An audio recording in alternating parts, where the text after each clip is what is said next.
श्री भक्तमाल में श्री कबीर दास जी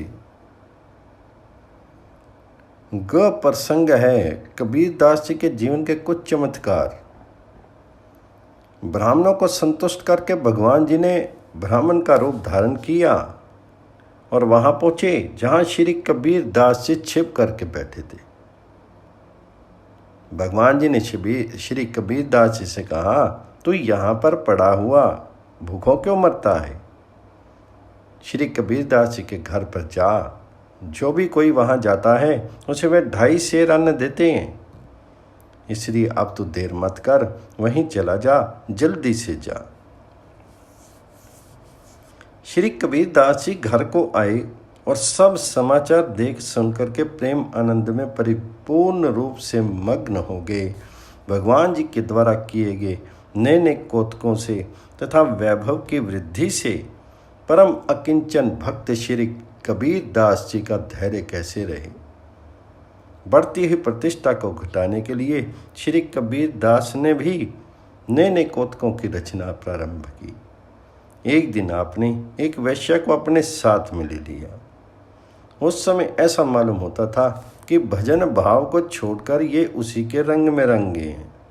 परंतु सच्ची बात तो ये थी कि मुझे कुमार की समझ करके लोग मेरे पास नहीं आए, मेरे भजन में बाधा नहीं हुई। श्री कबीर दास जी को एक वैश्य के साथ देकर के संतजन डर गए और श्री कबीर दास जी यदि माया से मोहित हो सकते हैं तो हम श्री के साधारण लोग कैसे बचेंगे। और दुष्टों के मन में बड़ा भारी सुख हुआ। वे कहने लगे, हम तो कहते ही थे कि ये ढोंगी है। हमारी बात सच निकली। श्री कबीर दास जी ने जब संत और असंतों के ऐसे भाव जाने तब वे वैश्या को साथ लिए हुए वहां पहुंचे जहां काशी के राजा की सभा लगी थी। राजा ने शिष्य होते हुए भी इनका कुछ भी सम्मान नहीं किया। फिर भी ये वहां बैठ के और मानसिक भाव से श्री जगन्नाथ भगवान जी का ध्यान करने लगे। थोड़ी देर बाद इन्होंने उठ करके वहीं अपने पात्र से जल गिरा दिया। ये देख करके राजा के मन में कुछ चिंता हुई और उसने पूछा, आपने ये क्या किया, जल क्यों गिराया? श्री कबीर दास जी ने कहा, श्री जगन्नाथपुरी में श्री जगन्नाथ जी का रसोइया भोग का थाल मंदिर में लिए जा रहा था। उसका पैर जलने वाला था, इसलिए आग को बुझाकर मैंने उसकी रक्षा की। ये सुनकर के सभी को बड़ा आश्चर्य हुआ। राजा ने इसकी जांच के लिए आदमी भेजे। उन्होंने लौट करके समाचार दिया कि श्री कबीर दास जी की बात सत्य है, बिल्कुल सत्य है। राजा ने मन में अपना अपराध मान करके रानी से कहा, श्री कबीर दास जी की यह बात तो सत्य निकली। राजसभा में कृपा करके पधारे। मैंने उनका अपमान किया, इसलिए मेरे मन में बड़ा भारी दुख है। इस अपराध से बचने के लिए मैं कौन सा उपाय करूं?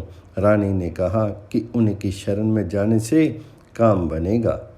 तब राजा ने घास का एक बड़ा भारी बोझ सिर पर रख लिया और गले में कुल्हाड़ी बांध ली। इस प्रकार भाव में भीगा हुआ राजा रानी को साथ लेकर श्री कबीर दास जी की शरण में चला। राजा रानी ने लोक लज्जा का सरथा पर त्याग कर दिया था। दोनों बाजार से होकर के निकले। हमने बड़ा अनुचित कार्य किया है, ऐसा सोच सोचकर उनके शरीर क्षण प्रति क्षण क्षीण हो रहे थे। श्री कबीर दास जी ने दूर से राजा को आते देखा तो अत्यंत व्याकुल हो गए। वे उठ करके राजा के पास आए और उन्होंने घास का एक बोझ उतरवा दिया, गले से कुल्हाड़ी खुलवा दी। राजा रानी के भाव से श्री कबीर दास जी अत्यंत संतुष्ट हो गए। मैं तुम्हारे ऊपर रुष्ट नहीं हूँ, ऐसा कहते हुए उन्होंने उपदेश दे करके उन्हें आनंदित किया। श्री कबीर दास जी के इन चरित्रों का श्री प्रिया दास जी ने अपने कविताओं में इस प्रकार वर्णन किया है।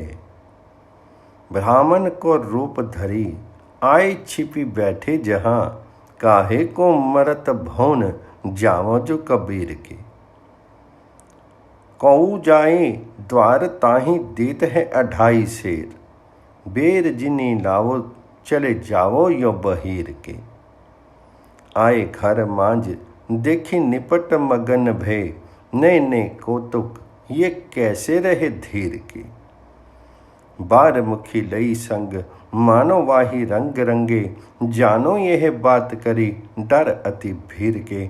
संत देखी डरे सुख भयोई असंतानी के, तब तो विचार मन मांझ और आयो है। बैठी निप सभा जहाँ गई, पेना मान कियो एक चोज उठी जल ढरकायो है।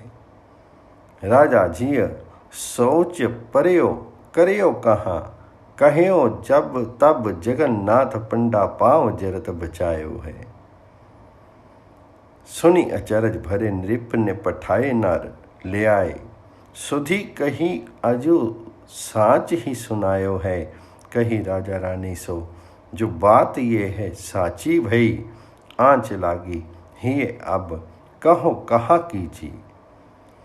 चले ही बनत चले शीस तृण भोज भारी, गरे सो कुल्हाड़ी बांधी तियाँ संग भीजिए।